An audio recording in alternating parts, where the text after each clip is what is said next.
The paper was thin, thinner than it deserved to be, given what it said. Fleet Speaker Orin held the demolition edict between two fingers, read it once, and set it down beside his half-eaten meal. The food was warm. The edict was routine. Sol 3, a small wet world in an unremarkable spiral arm, had been flagged as an obstacle to the Dominion's planned hyperspace corridor, Passage Keth 7, which would cut travel time between the Dominion's core worlds by 40%. The planet sat directly in the projected lane. Its inhabitants, a Class 4 species barely a century past their first crude rocketry, had been given 90 standard cycles to vacate. Orin stamped the document, took another bite of his meal, moved on to the next file. He did not think about it again. On Earth, the message arrived at 04:17 Geneva time. It came not as a weapon or a warning shot, but as a transmission, clean, formatted, translated into 17 languages by an algorithm that had been quietly studying human communication for 11 years. The Dominion did not hide what it was. It did not need to. The message was polite the way a demolition notice is polite. It acknowledged the existence of the human species, confirmed that Sol 3 had been selected for removal, and outlined, with some administrative detail, the logistics of relocation assistance available to any population willing to cooperate. 90 cycles, roughly 4 months in human terms. The director of the UN's Office of Interstellar Affairs read it 3 times before he called anyone. His name was Olaf Brennan, and he was 61 years old, and he had been waiting for this message for most of his adult life, not hopping for it, waiting for it the way a man waits for a diagnosis he already knows is coming. He picked up a secured line and made a single call. "Activate Ironville," he said. Then he sat back in his chair and listened to the world outside begin to fall apart. The panic came fast, within 6 hours of the transmission being leaked, and it was always going to be leaked. The streets of every major city on Earth were full. Some people prayed, some people looted, some sat in the middle of roads and simply could not move. Governments issued statements that said very little. Religious leaders said too much. Financial markets collapsed and then briefly recovered and then collapsed again as people realized the recovery did not matter. The news networks ran the transmission on a loop. Analysts argued about whether the translation was accurate. Scientists confirmed that yes, the signal was real, and yes, the source was consistent with the Dominion vessel class that had been quietly tracked entering the outer solar system 3 weeks earlier. 2 governments announced they would attempt to negotiate. 3 others announced they would not be relocated under any circumstances and began preparing military responses with whatever they had, which was not much, and which they knew was not much. None of them knew about Ironville. That was the point. 40 years earlier, a small team of signal analysts at a deep space monitoring station in northern Norway had intercepted something that was not supposed to exist. A long-range Dominion survey transmission, encoded in a compression format no human had ever seen, bouncing off the outer edge of the heliosphere. It had taken 14 months to partially decode. What they found inside was a survey classification for Sol 3, resources adequate, indigenous population pre-spaceflight, strategic value low, corridor potential high. The people who read that report understood what it meant, not immediately, but eventually. It meant Earth was on a list. The report went up the chain quietly. It reached a man named Director Arnav Sood, who was then running a small intelligence division that officially did not exist. Sood read it twice, locked it in a drawer, and spent 3 days thinking. Then he convened a meeting with 7 people, one from each of the world's largest military powers, and he showed them the transmission and he said, very simply, "We have time, but not forever, and we must decide right now what kind of species we want to be when they come." They decided. Project Ironville was born that year. It had no public budget line. It had no press releases. It did not officially exist in any government record that could be accessed by anyone without a clearance that itself did not officially exist. Its mandate was straightforward: build a military capable of defending the solar system, using whatever the Earth could produce, hidden from alien surveillance and ready to operate before the Dominion ever looked their way twice. 40 years. Thousands of people. Every nation contributing in secret while maintaining, for the cameras and the open transmissions and the Dominion's passive listening arrays, the appearance of a fractious, underprepared, squabbling species that could barely agree on a trade deal, let alone a war plan. It was the greatest deception in human history. And it had worked. In a facility buried beneath the Swiss Alps, Olaf Brennan, who had inherited the project from Sud 16 years ago, watched the activation confirmations come in one by one. Orbital platforms going live. Shipyard stations powering up behind their sensor-dampening shells. Crew manifests confirmed. Fuel reserves at capacity. Weapons systems green across every designation in the roster. He did not celebrate. There was nothing to celebrate. The plan had always been to never need this. The plan had failed. And now the second plan, the one they had spent 4 decades building, had to work instead. He pulled up the deployment roster on his screen. Thousands of ship designations scrolled past his eyes. Crew counts in the hundreds of thousands. Weapons payloads that would have seemed like fiction to anyone who thought Earth's only military assets were the aging satellites and patrol craft that appeared in public orbit. He found the name he was looking for near the top of the fleet manifest. Admiral Dara Solano, 1st Defense Fleet, status active. He sent her a single message. It said they sent the edict. You have the roster, do what you were trained to do. In a small, windowless office in a station that officially did not exist, somewhere in the orbital space above the far side of the moon, Dara Solano read the message. She was 47 years old and had spent 22 of those years preparing for a day she had hoped would never come. She set the message aside, pulled up the Ironville deployment roster, read through it slowly, the way she always did, not to check it. She had it memorized, but because reading it reminded her of what 4 decades of human stubbornness looked like when it was written down. Then she opened a channel to her fleet commanders.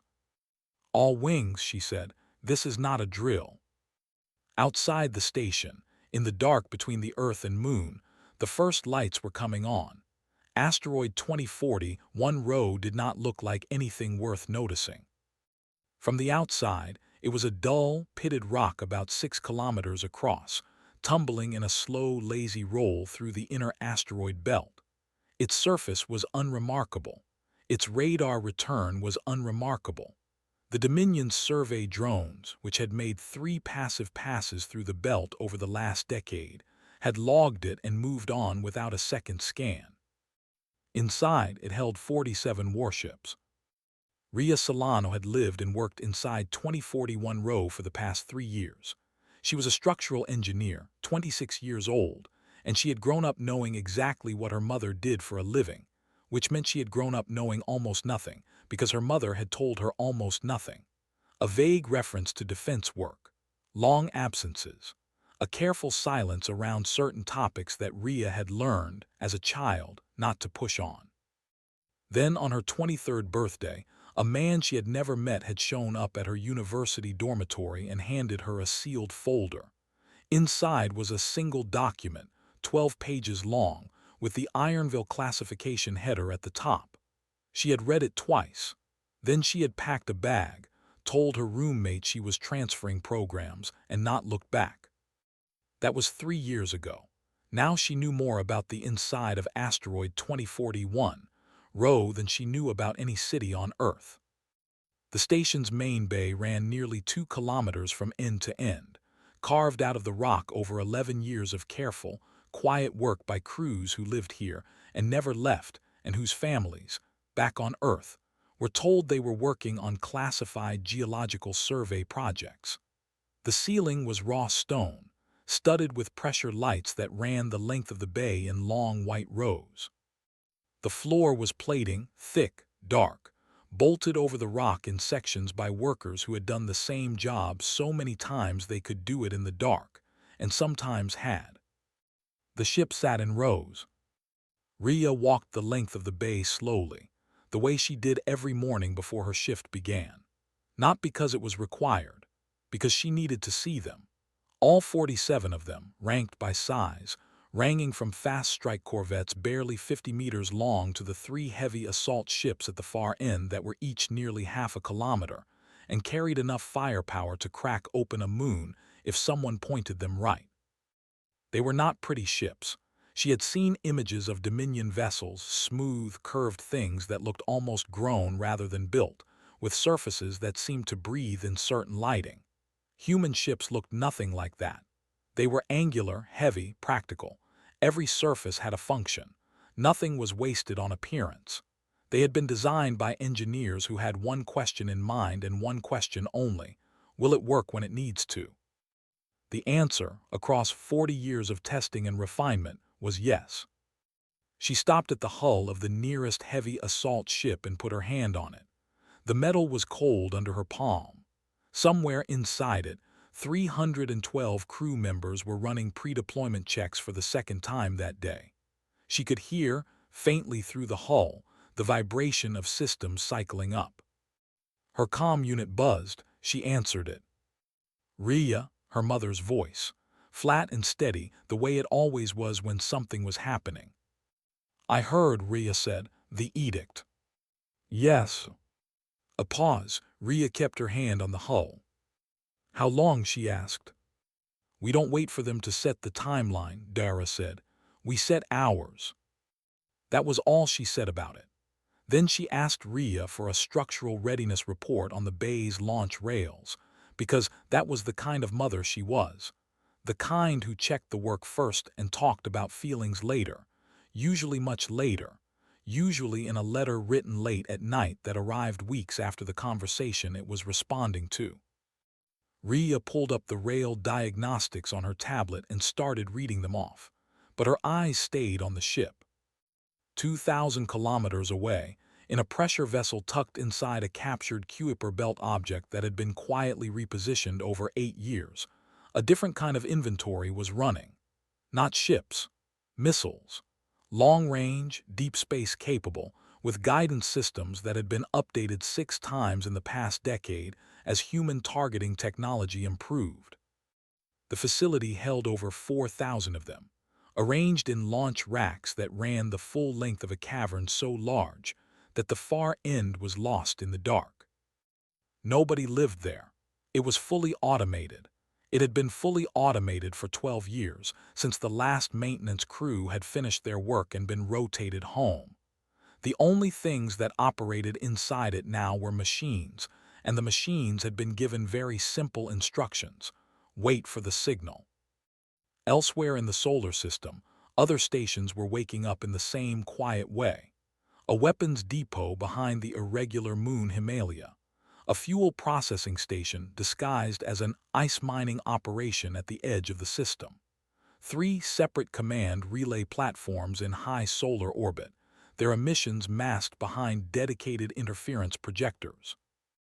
A repair yard hidden in the shadow of Saturn's rings, capable of handling ships up to cruiser class, staffed by 800 people who had been there for years. All of it part of the same project. All of it invisible to the Dominion sensors because Ironville had spent just as much effort on concealment as it had on construction. Every facility was shielded. Every emission was managed. Every crew member who left the project, very few ever did, signed agreements that had teeth in them, and more importantly, had been selected in the first place because they understood what was at stake. What was at stake was everything. The Dominion's 3 advanced scouts had reached the inner system 4 days after the edict transmission. They were small vessels, sensor-heavy, designed for survey work rather than combat. They swept the system methodically, logging what they found. They found what they expected to find: a small, noisy, electromagnetically active civilization on a single planet, with no significant orbital military presence, no energy weapon signatures, no organized fleet. They found the decoys exactly where Ironville had placed them, clusters of simple satellites in standard orbits, broadcasting the right kinds of emissions to look like a space program that had never gone much further than its own moon. The scouts logged them as consistent with a Class 4 species at early space development. No threat assessment required. The scouts filed their reports and held position at the system's edge, waiting for the enforcement fleet. They did not scan deeper. There was no reason to. Nothing in their experience suggested that a world like this one could be hiding anything worth finding. In Bay 2041 Row, Rhea finished her readiness report and closed the comm. She stood alone in the long, cold space, surrounded by 47 ships that the galaxy did not know existed, and she thought about the fact that her entire life, her mother's career, her own choice to come here, the quiet sacrifices of thousands of people across 4 decades, had been building to the next few weeks. She was not afraid.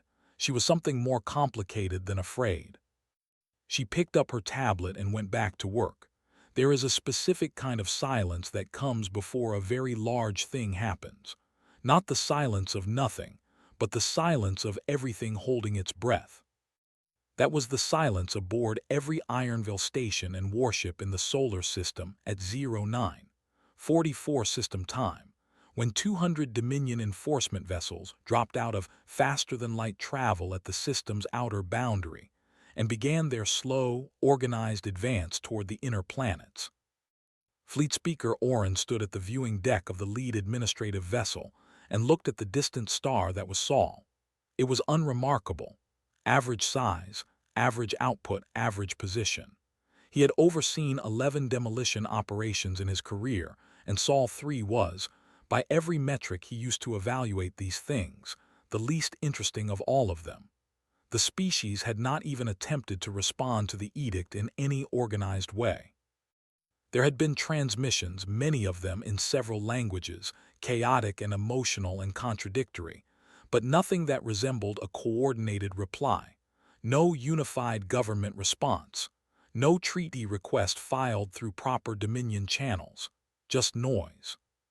He had expected nothing more. Ship Commander Vol was less comfortable. He stood at his own station on the warship Dominion 7, watching the sensor returns from the advanced scouts. The data was clean. The system was quiet. He had no specific reason for the feeling in his chest, a slight tightening that he had learned over years of command not to dismiss. He ordered a full sensor sweep anyway. Standard procedure for enforcement operations. Technically, though most fleet commanders skipped it when the target was a Class 4 world. Oren noticed. He sent a short message to Vol. Unnecessary caution delays the schedule. Vol read it and did not reply and ran the sweep anyway. The sweep returned normal results. Electromagnetic activity on the third planet. Standard orbital debris patterns. 3 moons. Typical asteroid belt density in the mid-system. No weapons signatures. No military-grade power sources. The decoys sat in their orbits and broadcast their quiet, ordinary signals, and the Dominion sensors read them and were satisfied. Oren transmitted the final ultimatum on an open frequency, translated into the primary language of the planet's largest broadcasting network. It was the same message as the edict, shortened and simplified for a species that had not yet developed the legal framework to appreciate the formal version. He gave them 3 hours to begin evacuation procedures or face immediate enforcement action. Then he ordered the fleet to advance. The 200 ships moved in formation, unhurried, organized. The advance elements were combat vessels positioned at the front with administrative and support ships behind them. It was a standard configuration for demolition operations, show of force at the front, logistics at the back, no expectation of meaningful resistance. They crossed the outer system. They passed the ice giants. They entered the asteroid belt's outer boundary. The fleet's sensors updated as they moved deeper into the system, as range decreased and resolution improved. Vol watched his screen. The asteroid returns were normal. The debris fields were normal. The electromagnetic readings from the inner planet were. He stopped. He looked at the reading again. He increased magnification. He ran a filter pass. He cross-referenced with the data from the advanced scouts. The scouts had recorded the system's power signature baseline at roughly what you would expect from a Class 4 civilization, significant in the way that campfires are significant. What was on Vol's screen right now was something else entirely. Thousands of individual power sources, distributed through the asteroid belt and beyond. Not random, organized, geometric, the kind of geometry that meant purpose, that meant design. His hands moved very quickly over the controls, sensor locks, position tracking, classification attempt. Ship-class power outputs, hundreds of them sitting in the asteroid belt, in formation. He opened a channel to the full fleet. His voice came out steadier than he felt. All vessels halt. Halt immediately. Full sensor sweep, all bands, all directions. The fleet stopped. Oren's voice came through less than 30 seconds later, sharp and irritated. Commander Vol explained this delay. Vol did not answer immediately. He was watching his screen. The sweep was coming back in sections. Each section confirmed the same thing. The asteroid belt was not empty. The asteroid belt had never been empty. There were ships in it. There were a lot of ships in it. "Speaker," he said finally, "we have a problem." A pause. Define problem. There is a fleet, a human fleet. It is positioned throughout the asteroid belt in what appears to be a prepared defensive formation. I am reading, he checked the count. He checked it again. I am reading over 900 individual vessel signatures. Minimum. Silence from Oren's channel. On the human side of the asteroid belt, Admiral Dara Solano had been watching the Dominion fleet advance for the past 4 hours. Her own position was deep inside the belt's densest region, her flagship surrounded by 3 full strike wings and backed by a command relay chain that stretched all the way to the Kuiper belt platforms. She had eyes on every Dominion ship. She had targeting solutions on most of them. She had not fired a single weapon. When the Dominion fleet stopped, she watched it stop. When the sweep started, she let it run. There was no point hiding now. They had been hidden for 40 years. That part was over. Her communications officer looked up. "They're opening a channel, Admiral, fleet speaker designation, high priority." "Put it through." Oren's voice filled the bridge. It was controlled, but only just. "This is Fleet Speaker Oren of the Dominion Enforcement Command. To the unregistered fleet in this system, identify yourself and explain your presence." Dara waited 3 seconds before answering, not because she needed to think, because she wanted him to feel those 3 seconds. "Fleet Speaker Oren," she said, "my name is Admiral Dara Solano. I represent the Earth Defense Command. You are currently inside a defended system. The ships you are reading are ours. There are more that your sensors have not found yet." Another silence, longer this time. "This is not possible," Oren said. "It is," Dara said. "I understand this is a surprise. It was meant to be." She let that sit. Then she continued, her voice the same flat, patient tone she used for all briefings. "You issued an edict. We are telling you formally that Earth will not be relocated. The belt you are currently positioned in front of has been prepared as a defensive line for approximately 12 years. The ships behind me have been in service, in various forms, for as long as 30. I am giving you this information freely because I want you to understand that what you are seeing is not improvised. We did not build this in response to your edict. We built it because we knew this day was coming." She paused. "You have the sensor data. I recommend you take some time to look at it carefully before you decide what to do next." On the Dominion 7, Vol sat back in his chair and looked at his screen and said nothing. The count was still updating. 1,012 vessel signatures now, spread through the asteroid belt and beyond. Some of them were small. Some of them were not small at all. He had spent his entire career believing that a Class 4 species was, by definition, not a threat. That belief had just become a problem. He began composing a message to Dominion High Command. He chose his words very carefully, because the message he was about to send was going to change a great many things, and he wanted to get it right. He wrote, "The target species was not unprepared. Recommend all enforcement operations be suspended pending full assessment." Then he looked at his screen one more time, at the wall of human ships waiting in the dark of the asteroid belt, and added one more line. "We were wrong about them." The shot came from a Dominion vessel near the right flank of the formation, a mid-weight combat cruiser designated in Ironville's tracking system as Dominion 14. It fired without orders. Its commander, a young officer named Ress who had served 3 demolition operations and had never once encountered anything that shot back, saw the number of human ships on his sensor screen and decided that the appropriate response to fear was aggression. He targeted the nearest visible human asset, a relay station perched on the outer surface of a small asteroid, broadcasting clearly, not hiding at all, and opened fire. The station was destroyed in 4 seconds. It had been staffed by no one. It was a relay point, automated, one of 300 such installations seeded through the belt. Its loss cost Ironville essentially nothing, but its destruction cost the Dominion something that could not be recovered: the pause. Dara had been prepared for this. Not this exact ship, not this exact moment, but this category of event. She had spent years thinking about what the first shot would feel like and what she would do in the seconds after it. She had run simulations. She had argued with her planning staff about response timing until they were all exhausted. She had reached a conclusion. The conclusion was, do not chase them, make them chase you, make them pay for every meter. "All wings," she said. "Defensive engagement, hold your lanes, nobody crosses the forward line."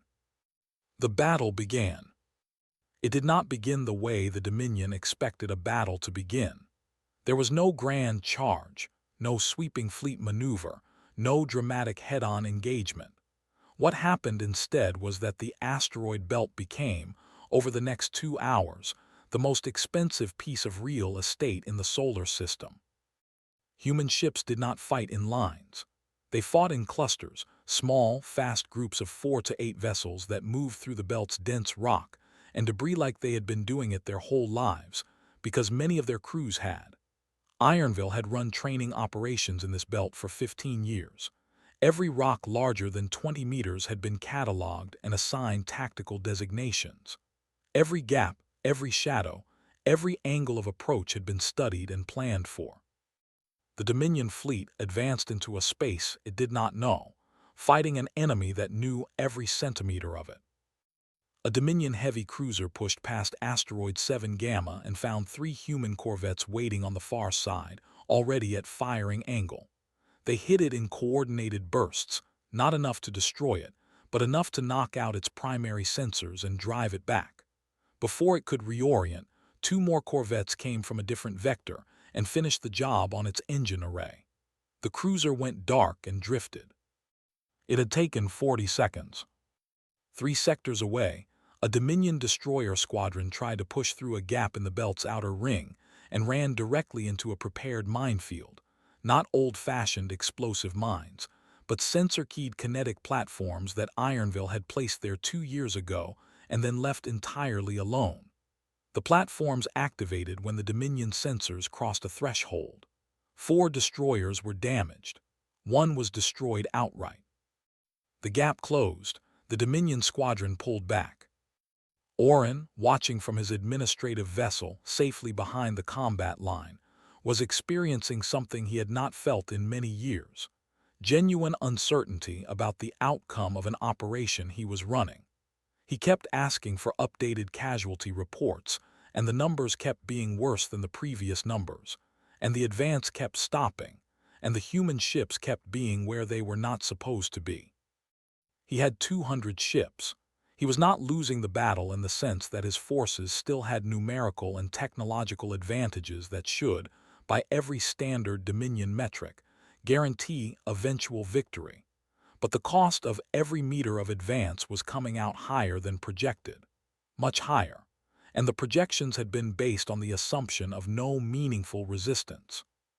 He sent a message to Vol, push through the southern approach. Vol read the message and did not immediately reply. He had been watching the southern approach for 40 minutes, and he had a different view of it than Orin did.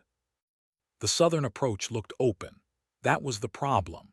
In the 6 hours since this battle had started, Vol had learned that when something in this asteroid belt looked open, it was usually because the humans had decided to let it look open. They had done it twice already in the northern sectors, left apparent gaps that collapsed into kill zones the moment Dominion ships entered them.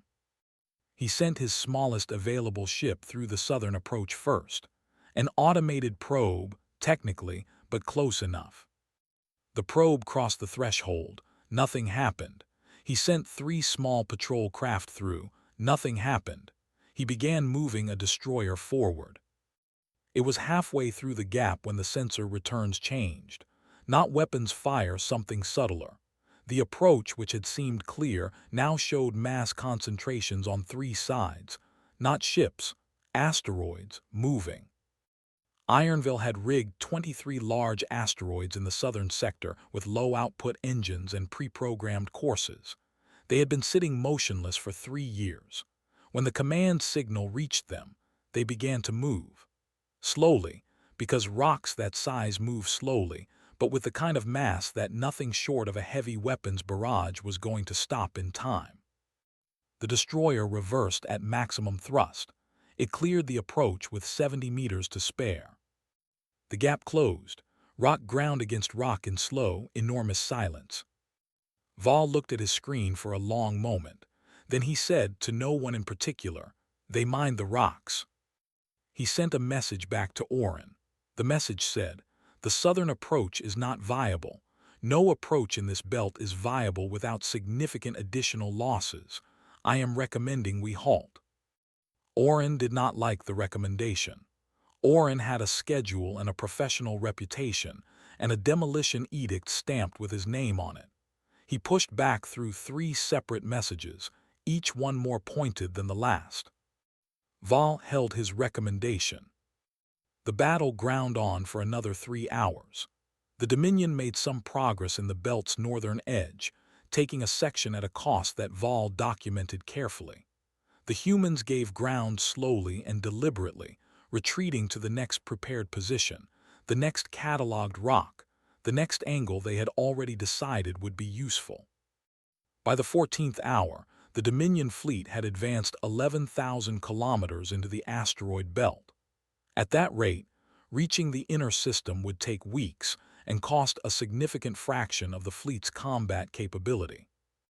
Orin ordered a halt at hour 15. The Dominion fleet stopped. It held its position inside the outer belt. It did not advance further. On the human side, Dara received the report that the Dominion was no longer pushing forward. She did not celebrate. She reviewed the casualty numbers: 31 human ships destroyed or disabled, over 300 crew killed, and she held those numbers in her mind for a long time without speaking. Then she called her wing commanders and told them to hold their positions and rotate their crews. This was not over, but the first part of it, the part where the Dominion assumed that Earth had no answer for them, that part was done. In the Kuiper Belt platform, 4 billion kilometers away, the automated launch systems for the long-range missile reserves registered the cease in combat activity and went back to standby mode. They had not been needed, not yet. But they were ready. Word of what had happened in the Sol system spread through Dominion communication networks in a way that could not be managed or slowed. The initial reports were flagged for restricted distribution, but restricted distribution in an organization of the Dominion's size was never truly restricted. It was just delayed. By the time the High Command issued a formal hold on information sharing, The data had already reached a dozen Dominion administrative hubs, and from there it had bled, as data always does, into the broader network. Other species heard. The Theron Collective, which had been disputing a Dominion corridor claim of their own for the past 30 years, received the sensor records of the battle within 48 hours of the Dominion fleet halting. They reviewed them carefully. They reviewed them again. Then they called an emergency session of their governing council, which they had not done in 11 years. The Vord Assembly received a summary 2 days later, passed through 3 intermediary networks. Their response was quieter but no less significant. They immediately suspended 2 planned relocation agreements with the Dominion that they had been on the verge of signing. Several smaller civilizations said nothing publicly. They simply began reviewing their own defensive postures. None of this was accidental. Director Olaf Brennan, sitting in Geneva with the worst headache of his life and a communication team that had not slept in 4 days, had anticipated this exact cascade. Ironville's second phase had always included a diplomatic component. The battle had been the proof. The transmission was the message. Brennan had sent comprehensive records, not just the battle data, but the full history of Ironville, its construction timeline, its scope, its costs, the names of the nations that had contributed, and the year each had joined the project, to 31 galactic civilizations simultaneously. The transmission was accompanied by a cover document that Brennan had spent 6 months writing and rewriting over the past decade. The document made a simple argument. Earth was not a rogue state. Earth was not a threat. Earth was a species that had looked at its situation clearly, made a rational decision about what survival required, and then executed that decision over the course of 4 decades with complete discipline. The military capability humanity had built was real and serious, but it had been used when the moment came, defensively and with restraint. Earth had not pursued the Dominion fleet after it halted. It had not targeted civilian or administrative vessels. It had held a line. The document ended with one sentence. We would like to discuss our place in the community of civilizations as equals, not as a problem to be managed. On the Dominion 7, Vol had been running his own quiet analysis since the battle stopped. He had spent 2 days reviewing the engagement data with a small staff, rebuilding the sequence of events in the belt, tracing the logic of each human decision. The more he looked at it, the more he saw the same thing repeated in different forms. Everything the humans had done made sense. Not brilliant, not supernatural sense, just very careful, very patient, very long-term sense. The placement of the rigged asteroids, the sensor decoys, the choice to hold the belt rather than advance, the restraint after the halt. Every decision showed the same quality. They had thought farther ahead than their opponents expected. He requested a parley. He sent the request to Admiral Dara Solano directly, not through Orin, which was a protocol breach that he was prepared to answer for when the time came. The response came back within the hour. A location was proposed, a small, decommissioned platform in neutral space between the 2 fleet positions, old enough to predate Ironville, and therefore not a symbol of either side's capability. A time was proposed. Val went alone. The platform smelled of old metal and recycled air. Dara was already there when he arrived, standing rather than sitting, which he read correctly as a statement about the kind of meeting this was going to be. He introduced himself, she introduced herself, they sat. I want to understand something, Vol said. He spoke in the common trade language which both of them used without difficulty. Your people built this over 40 years, in secret, without any confirmation that we were actually coming. You invested that kind of resource, that kind of time on a possibility. On a certainty, Dara said. He looked at her. You couldn't have known. We intercepted a survey transmission 39 years ago. It told us how the Dominion classifies worlds like ours. We looked at the classification criteria. We looked at the corridor maps. We did the math. She paused. It was not a difficult calculation. A world in our position with the Dominion's expansion patterns had a better than 90% probability of conflict within a century. We had time, so we used the time. Vol was quiet for a moment. Most species in your position would have tried to negotiate, to present themselves as non-threatening, to hope. We tried hope for about 3 months, Dara said, after we decoded the transmission. Then we had a meeting, and we decided that hope was not a defense plan. He studied her face. She was not angry, he noticed. She was not triumphant. She looked like someone who had finished a very long and very difficult job and was now trying to figure out what came next. "What do you want from this?" he asked. "A conversation," she said. "A real one, not an edict, not a demolition schedule. A conversation between species who both understand now that we are not what either of us expected. The Dominion will not simply reverse the edict because we had a difficult engagement." "I know," she said. "I'm not asking for that today. Today I'm asking you to go back to your fleet and tell them that Earth is not a problem to be solved. We are a party to be dealt with. That's a different thing. It requires different handling." She leaned forward slightly. "You spent 40 years assuming we were not worth paying attention to.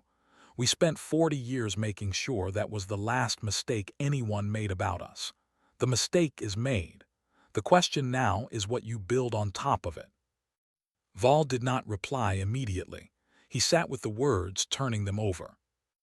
Back on Earth, the public revelation of Project Ironville had landed like a stone dropped into still water. The initial reaction was complicated. There was anger from people who felt they had been lied to for a generation, and there was grief from people who lost someone in the battle and were only now being told what their family members had actually been doing all those years. And there was something else too, harder to name. Pride was part of it, but pride mixed with something bigger and harder, the feeling of realizing that your species had made a decision together without telling anyone, and had held it for 40 years without breaking, and that the decision had been right. In the shipyard inside 2041, Ria Solana watched the public announcement broadcast on a screen that had been set up in the main bay. The crew gathered around it without anyone organizing the gathering. 140 people stood in the long, cold space between the warships and watched the director of the project they had spent their working lives serving explain to 8 billion people what Ironville was and what it had done. Nobody cheered. A few people cried. Most just stood there, watching, in the way that people watch something they know they will remember for the rest of their lives. Ria thought about her mother, somewhere between here and the Dominion fleet, in a meeting she was not supposed to know about. She thought about the folder she had been handed on her 23rd birthday, the 12 pages that had changed everything, and the choice she had made to come here and do this work. She thought it had been worth it. She thought, watching the broadcast, that most of the people in this room were thinking the same thing. On the decommissioned platform, Vol finally spoke. "I will take your words back to my command," he said. "I cannot promise what the Dominion will do with them." "I know," Dara said. "But I will tell them what I saw in that belt," he said. "I will tell them honestly, what it cost us, what it would cost to continue." He paused. "And I will tell them that what your people built is not the work of a species that should be reclassified as a threat. It is the work of a species that decided to survive." Dara nodded once. "That's all we decided," she said. "Just that. Edict did not die quickly. Bureaucracies never let anything die quickly. What happened instead was that the demolition order for Sol 3 entered a formal review process that, under Dominion administrative law, suspended all enforcement actions for the duration of the review. It was a procedural outcome, not a political one. Vol had filed the review request under a clause designed for situations where an edict's assumptions had proven materially incorrect. The clause had existed for 300 years and had been invoked 11 times. It had never been invoked because the target world had a navy. That was technically a first. Orin returned to the Dominion capital and filed his operational report with the kind of precision that a man uses when he knows his career is going to be defined by the document he is writing. He did not lie. Lying in an operational report was a serious offense, and Orin, whatever his other failings, was not a man who broke rules that had consequences for him personally. He described the engagement accurately. He described the human fleet accurately. He described his own assumptions about the target world, and noted, in a section near the end, that those assumptions had been based on survey data that was, in retrospect, insufficient. He added one annotated recommendation, and he chose the language carefully. It said, "Recommend reclassification of Sol 3 from Class 4 to Class 1 Sovereign. Further engagement to be handled through diplomatic channels only. Enforcement operations against this target are not advisable with current fleet assets and would likely require full Dominion military mobilization to achieve objective. Cost-benefit analysis does not support continuation." He filed it, he went home. He did not sleep well for several weeks. The report reached the Dominion High Command and was reviewed by people whose names Orin did not know and would never learn. The review took time. Everything in the Dominion took time. But the outcome, when it came, was the one that Vol had argued for and Brennan had prepared for, and Dara had bought with 31 destroyed ships and 300 dead crew members.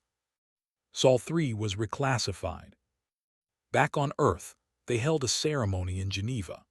It was attended by the heads of every nation that had contributed to Ironville and by the families of every crew member who had not come home from the belt, and by Director Olaf Brennan, who sat in the front row and looked older than he had when this all started, which was not surprising because it had been a very hard 6 months. The ceremony was broadcast to every screen on the planet and to every Ironville station in the solar system. Dara was not there. She was in orbit. She had chosen not to attend the ceremony in person, which her staff had argued with her about at length. Her answer had been that the fleet that had fought in the belt was still deployed, would remain deployed until the diplomatic situation was genuinely resolved, and that its commanding officer should be with it. This was, technically, correct. It was also the kind of decision that her staff had learned to stop arguing against after the first few rounds, because she did not change her mind, and the arguing tired everyone out. She watched the broadcast from her command station. She watched Brennan speak, slowly, carefully, with the particular weight of a man who has been carrying a very long secret and is only now allowed to put it down. She watched the ceremony end. She watched the crowd in Geneva do the complicated thing that crowds do when they feel many feelings at once and do not have a word for the combination. Then she turned back to her fleet management display and reviewed the morning's readiness reports. 3 weeks after the ceremony, the first multi-species council above Earth convened in orbit. It had been Brennan's idea, and he had worked the diplomatic channels hard to make it happen. The logic was clear. If Earth was going to be taken seriously as a sovereign civilization rather than a reclassified problem, the first formal meeting needed to happen on Earth's terms, in Earth space. He had sent invitations to 7 galactic civilizations. 5 had accepted. 2 had sent observers rather than full representatives, which was its own kind of answer. The Dominion sent Vol. He arrived aboard a mid-sized diplomatic vessel, alone by Dominion standards, a small staff, no military escort. He had requested the assignment himself, which had surprised his superiors, and then, after some reflection, had not. Vol was known now as the commander who had understood what was happening in the belt before anyone else did. That gave him a credibility in this situation that most of his colleagues did not have. He boarded the orbital council platform and was met by Dara, who was wearing a dress uniform that she clearly found uncomfortable, and was managing it with the same flat composure she brought to everything else. They shook hands. It was an entirely human gesture, and he used it deliberately. "You look different without a battle in progress," he said. "So do you," she said. They went inside. The council session lasted 2 days. It covered, in broad terms, what a framework for formal relations between Earth and the galactic community might look like. Nobody expected final answers in 2 days. The point was to begin, and beginning was what they did. Earth put forward its conditions: sovereignty, non-interference, and access to the same diplomatic processes available to any registered civilization. The other species at the table put forward their own questions and concerns. Some were reasonable, some were not. All of them were engaged with, which was the important thing. The Ironville platforms and shipyards, which had been hidden from the public and from alien surveillance for 40 years, were now visible in open orbit.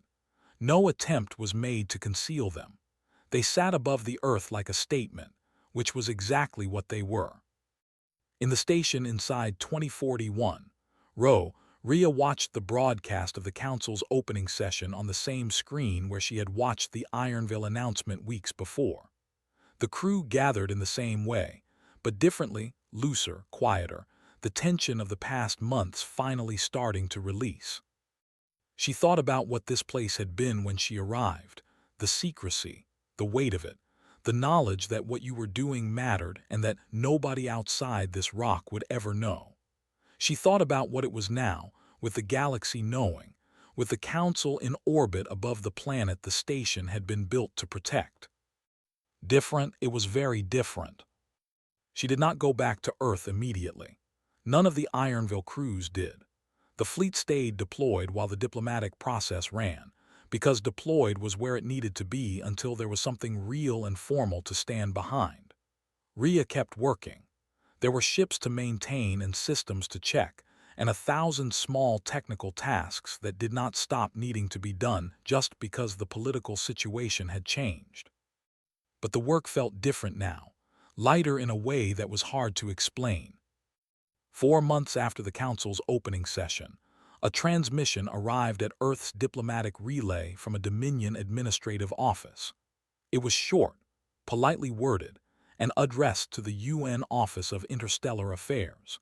It requested a preliminary discussion on the topic of resource exchange and trade facilitation between Dominion administrative territories and Sol 3. It was, in short, a request for trade talks. Brennan received the transmission in his office in Geneva. He read it once. He printed a copy, which was an old habit he had never broken. He set the printed copy on his desk beside his cold coffee and looked at it for a long time. Then he sent it to Dara with a note that said only, "Read this." Dara read it. She was in her command station, same as always, the fleet readiness display running in the background. She read the transmission. She set it on the table. She thought about the 40 years that had made this moment possible, the people who had worked in the dark, the secrets kept, the costs paid, the ships that were not there anymore, and the people who had been inside them. She thought about the morning, 39 years ago, when a small team in Norway had decoded a transmission they were not supposed to find, and had understood what it meant and had gone, very quietly, to the people who needed to know. She thought about what a species decides when it decides to survive. Then, for the first time in 6 months, Admiral Dara Solano smiled. She picked up a stylus and wrote one word at the bottom of the transmission. The word was yes. Outside in the open orbit where the Ironville platforms now sat unashamed in the light of the sun, the stars were full of human ships. Not hiding, not waiting, just there, visible to anyone with the equipment to look and the sense to understand what they were seeing. They had marked Earth for destruction. They had not marked it for what Earth would become.